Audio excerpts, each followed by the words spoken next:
देखिए दोस्तों, तुलसी का पौधा एक ऐसा पौधा है जो कि आप लोगों को हर इंडियन के हर दूसरे तीसरे घर पर आसानी से देखने को मिल जाता है, क्योंकि इसके दो फायदे होते हैं।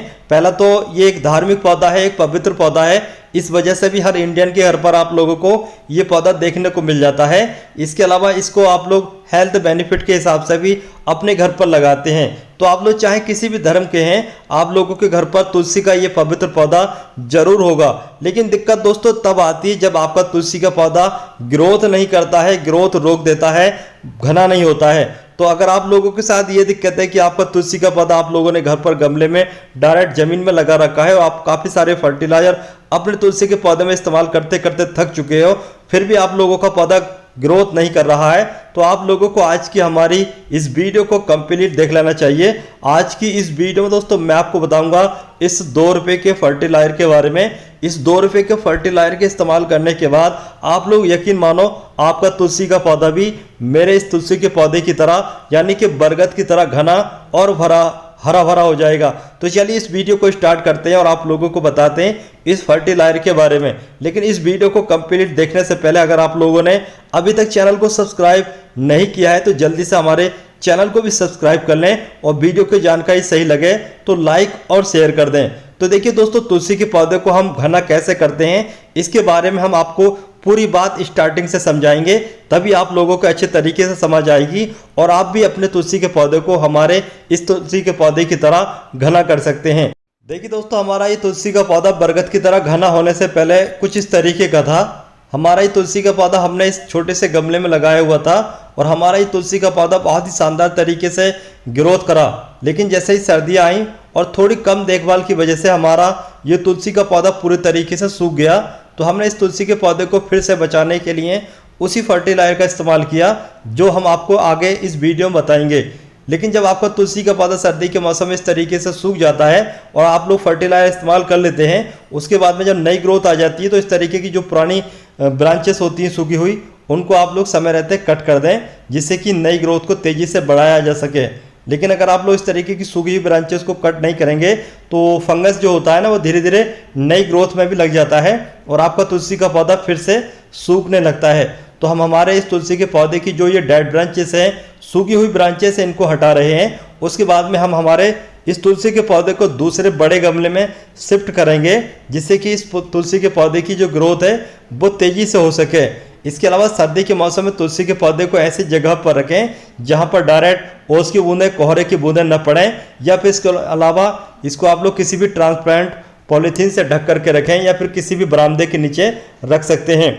तो अब हम हमारे इस तुलसी के पौधे को इस बड़े से गमले में लगा रहे हैं जिसकी गहराई 12 इंच है। इसके अलावा इसके बॉटम साइड में हमने 4 होल कर लिए हैं जिससे कि जो एक्स्ट्रा पानी है वो आसानी से बाहर हो जाए।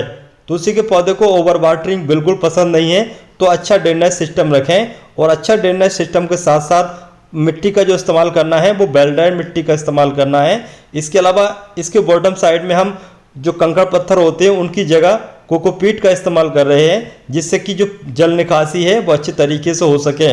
अब बात करेंगे मिट्टी कैसी होना चाहिए।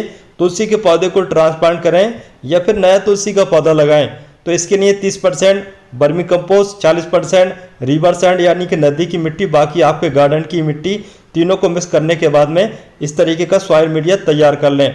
उसके बाद में देखिए आप लोग इस तरीके से आसानी से गमले को पटकें और आपका जो गमला जो पौधा है वो रूट बॉल सहित इस तरीके से आसानी से बाहर आ जाता है। इसके अलावा तुलसी के पौधे को आप लोग जब भी रिपोर्ट करें तो रेनी सीजन या फरवरी का स्टार्ट होना चाहिए, तभी आपका तुलसी का पौधा दूसरे गमले में सही तरीके से चल पाएगा। लेकिन अगर आप लोग दूसरे किसी मौसम में जैसे तेज़ गर्मी या फिर तेज़ सर्दी में ये काम करोगे तो आपका तुलसी का पौधा फिर भी पूरी तरीके से सूख सकता है। तो बेहतर ये है कि इन्हीं 2 मौसम में आप लोग अपने तुलसी के पौधे को ट्रांसप्लांट करें। अब मिट्टी अच्छी तरीके से भरने के बाद में, पौधा लगाने के बाद में आप लोगों को इतना पानी देना है जिससे कि ड्रेनेज हॉल से पानी बाहर आने लगे।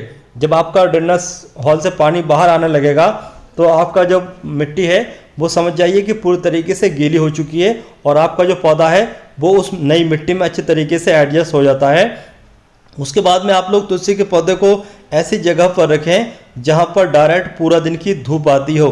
वैसे भी तुलसी का पौधा सन लविंग प्लांट होता है। तो देखिए अब आप लोग देख सकते हैं तुलसी का ये पौधा इस गमले में लगाए हुए पूरे 12 दिन का समय हो चुका है। 12 दिन के बाद का ये रिजल्ट है। तो तुलसी के पौधे की जो नई ग्रोथ चल रही थी वो काफ़ी बढ़ चुकी है, काफ़ी तेज़ी से, और काफ़ी शानदार ग्रोथ नज़र आ रही होगी। लेकिन अब हम आपको दिखा रहे हैं ये पिंचिंग करके। देखिए, पिंचिंग करने का आपके तुलसी के पौधे में फ़ायदा ये होता है कि आपके तुलसी के पौधे की जो मंजरी है वो भी हट जाती है। इसके अलावा तुलसी के पौधे की साइड ब्रांचेस निकलने लगती हैं, जिससे कि तुलसी का पौधा आने वाले समय में घना हो जाता है। अब आप लोग देख सकते हैं पूरा 1 महीने 10 दिन का समय हो चुका है। 1 महीने 10 दिन के बाद अब आपका तुलसी का पौधा पहले से काफ़ी घना हो चुका है। लेकिन घना होने के साथ साथ आपके तुलसी के पौधे पर आप लोगों को कुछ दिक्कत भी नज़र आ रही होगी। वो दिक्कत है आपके तुलसी के पौधे पर ज़्यादा से ज़्यादा ये मंजरी का आना। जब आपके तुलसी के पौधे पर इस तरीके से तेज़ी से मंजरी आने लगती है तो आपका तुलसी का पौधा पूरे तरीके से सूख सकता है। तो तुलसी के पौधे को बचाने के लिए आप लोगों को समय समय पर इस तरीके के ये जो फूल होते हैं, ये जो मंजरी होती है, इसको हटाते रहना चाहिए, तभी आपका तुलसी का पौधा बच सकता है। लेकिन कई मामलों में ऐसा होता है कि तुलसी के पौधे की जो मंजरी नहीं काटोगे तो मंजरी के अंदर बीज बनने लगते हैं और पौधा सारे की सारी ताकत बीज बनाने में लगा देता है और फिर अचानक से आपका तुलसी का पौधा सूख जाता है। तो हमने हमारे इस तुलसी के पौधे को सूखने से बचाने के लिए इसकी सारी की सारी मंजरी कट कर दी है। और दोस्तों, इस गमले में हमारे इस तुलसी के पौधे को ट्रांसप्लांट किए हुए पूरे 2 महीने का समय हो चुका है। 2 महीने के बाद का ये रिजल्ट है।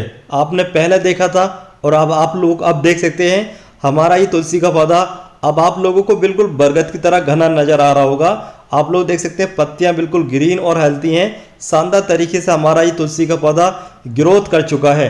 लेकिन हमारे इस तुलसी के पौधे के साथ अब आप लोग देख ही रहे हैं फिर से ये मंजरी आ चुकी है। तो इस तरीके की जो ये नई मंजरी आई है इसको भी हम इस तरीके से हटा लेते हैं। तो देखिए, तुलसी के पौधे को जब भी आप लोग लगाएं तो इस तरीके की जो ये मंजरी है इसको समय रहते आप लोग टाइम टू टाइम हटाते रहें, तो आपका तुलसी का पौधा ग्रोथ करता रहता है। इसके अलावा तुलसी के पौधे की मिट्टी में हल्की नमी हमेशा बनाए रखें, खास करके फरवरी से लेकर के दिसंबर तक। लेकिन इसके अलावा जनवरी और फरवरी के महीने में आप लोग 1 हफ्ते में 1 बार पानी दें। कई बार तो 15 दिन तक भी पानी नहीं देते हैं सर्दी के मौसम में, तब भी चल जाता है, क्योंकि वैसे भी वो समय होता है तुलसी का पौधे का डोरमेंसी, यानी कि आराम का समय होता है। उस समय आप लोगों का तुलसी का पौधा खाना पानी बिल्कुल नहीं ले रहा होता है। तो सर्दी के मौसम में तुलसी के पौधे को पानी की बहुत ही कम ज़रूरत पड़ती है। लेकिन फरवरी से लेकर के दिसंबर तक आप लोग तुलसी के पौधे को डेली पानी दें, हल्का मॉइस्चर बनाए रखें, जिससे कि तुलसी का पौधा ग्रोथ करता रहे। इसके अलावा तेज़ धूप में रखें, इसको तेज़ धूप पसंद है। डायरेक्टली पूरा दिन की धूप में रखोगे तो आपका तुलसी का पौधा बढ़िया तरीके से ग्रोथ करेगा। इसके अलावा तुलसी के पौधे की आप लोग जब भी तुलसी के पौधे की नई पौध लगाएं तो उसको आप लोग रेनी सीजन में लगाएं। रेनी सीजन में तुलसी के पौधे की नई पौध बहुत शानदार तरीके से ग्रोथ होती है। नई पौध की जो मंजरी के बीज होते हैं उसके द्वारा बहुत तेज़ी से ग्रोथ करते हैं। इसके अलावा नया पौधा आप लोग लगा रहे हैं तो नए पौधे को आप लोग पूरे साल कभी भी लगा सकते हैं। नए पौधे में कोई भी दिक्कत नहीं होती है। इसके अलावा तुलसी के पौधे को जैसे हमने आपको बताया कि मिट्टी कैसे लेना चाहिए, तो आप लोग नया पौधा लगाएं या फिर पौधे को ट्रांसप्लांट करें तो वैसे ही मिट्टी में लगाना चाहिए, जैसे कि आप लोगों ने हमारे इस तुलसी के पौधे को लगाते समय हमने जो मिट्टी बताई थी। अब चलिए आपको बताते हैं कि हमने हमारे इस तुलसी के पौधे की मिट्टी में कौन सा फर्टिलाइज़र इस्तेमाल किया था। तो दोस्तों, ये है वो फर्टिलाइज़र जो कि हमने हमारे इस तुलसी के पौधे को बरगद की तरह घना और हरा भरा करने के लिए इस्तेमाल किया था। तो ये है दोस्तों चौक, जो ब्लैक बोर्ड पे लिखने वाला चौक होता है ना, ये वही है। उसका हमने पाउडर बना लिया है। पाउडर बनाने के बाद में चलिए अब हम हमारे तुलसी के पौधे की मिट्टी में इसको इस्तेमाल कर लेते हैं। तो 2 चौक लिए हैं। 2 चौक का पाउडर बनाने के बाद में 12 इंच के गमले में इस फर्टिलाइजर को हम इस्तेमाल करेंगे। और इसके अलावा इसके अंदर बहुत हाई लेवल का कैल्शियम होता है। कैल्शियम की वजह से आपका तुलसी का पौधा बहुत तेज़ी से बढ़ने के साथ टहनियाँ भी काफ़ी ज़्यादा मजबूत हो जाती हैं और आपका तुलसी का पौधा हमेशा ग्रीन और हेल्थी रहता है। तो दोस्तों, आज की हमारी इस वीडियो की ये जानकारी कैसी लगी कमेंट करके ज़रूर बताएं।